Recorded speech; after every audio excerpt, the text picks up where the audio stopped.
আৰু ইলেকশ্যনটো আমাৰ এলায়েন্স পাৰ্টিয়ে জিকিবই কাৰ্বি আংলং ডিমা হাছাও। আৰ আপনাৰ এগেইনস্টত দেখা গৈছে বিজেপিৰ নিশো তেৰাংপি আপনাৰ কিবা চ্যালেঞ্জিং তেওঁলোকৰ হ'ব নেকি? কোনে?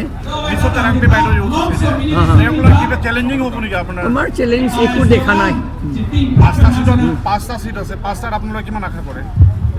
পাঁচটাৰ ভিতৰত আমি বুজোঁ এটাতো ফ্ৰেণ্ডলি কণ্টেষ্ট, তাত মই কমেণ্ট কৰিবলৈ ঠিক নহ'ব, কিন্তু এই যিটো বাকী পাঁচটা ঠাইত সেইটো আমি এলায়েন্স পাৰ্টিয়ে জিকিবই। বিজেপি প্ৰাৰ্থীগৰাকীয়ে হাৰিব বুলি ইতিমধ্যে বিভিন্ন ধৰণৰ কথা ওলাইছে, আপুনি কি ক'ব এইটো সন্দৰ্ভত? তেওঁলোকে হাৰিব যেতিয়া বোধহয় নিয়মতে আৰু কণ্টেষ্ট কৰিব নালাগে, উইথড্ৰ কৰিব লাগে তেওঁলোকে, নহয় জানো?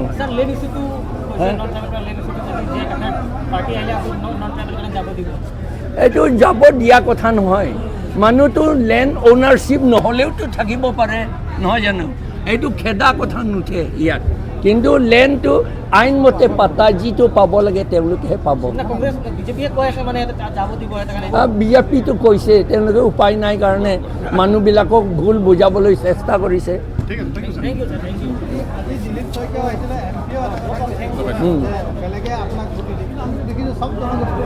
হয় হয়, চব মানুহ আহিছে, চব অল ছেকশ্যনছ অফ পিপল, বেংগলীও আছে ইয়াত, মুছলিম মানুহ আছে, নেপালী আছে, চব ট্ৰাইবেল মানুহ, অসমীয়া খিলঞ্জীয় অসমীয়া মানুহ চব ইয়াত আছে। আজি তাৰিখত মই ইয়াত আহিছোঁ ডিপুত, তাতো ভাল পৰিস্থিতি গম পাইছোঁ। ইয়াত ডিপুত আহোঁতে এতিয়া আজি কি পৰিস্থিতি হৈ আছে, মই তাত প্ৰাৰ্থী হ'লেও ইয়াত আহিবলগীয়া হোৱাটো একমাত্ৰ যে মই ডিষ্ট্ৰিক্ট প্ৰেচিডেণ্ট হয় কংগ্ৰেছৰ, সেইটো কাৰণে মই আহিছোঁ গোটেই পৰিস্থিতিটো জানিবৰ কাৰণে।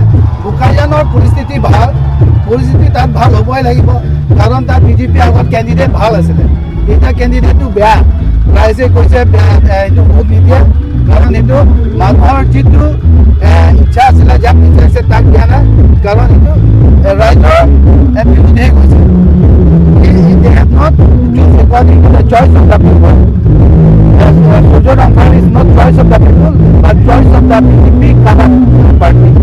এইটো কাৰণে তাত মই নিশ্চিত হৈ আছোঁ আৰু আশা কৰিছোঁ সকলো 9 তাৰিখে ভোট দি আৰু কংগ্ৰেছ আৰু ইণ্ডিয়া এলায়েন্স অপজিশ্যন এলায়েন্সক জয়যুক্ত কৰিবৰ কাৰণে মই নিবেদন কৰিছোঁ, অনুৰোধ কৰিছোঁ, আৰু সকলো কথা ভাল হ'ব ইলেকশ্যন।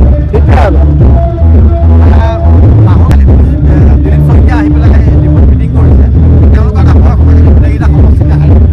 ৰাহুল গান্ধী অহাৰ পিছত ইণ্ডিয়াত মিটিং কৰিবলৈ কি থাকিল, অৰুণাচলত 1250 টকা আৰু 5 কেজি চাউল লৈ পাব্লিক মাজত গৈ আছে।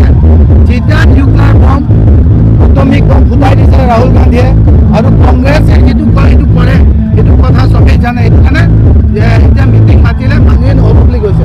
এতিয়া আজি গম পাইছোঁ ইয়াত দিলীপ শইকীয়া আহিছে ডিফু টাউনত, তাত বোলে মাত্ৰ 150-200 মানুহ আছে টাউনত, আমি তাত ভাড়া হ'লেহে কমচে কম 1500 মানুহ। গোটেই পৰিৱেশ কৰি দি সলনি হৈছে, গৌৰৱ সৈতে জিবলৈ গৈ আছে আৰু নিশ্চয় হ'ব।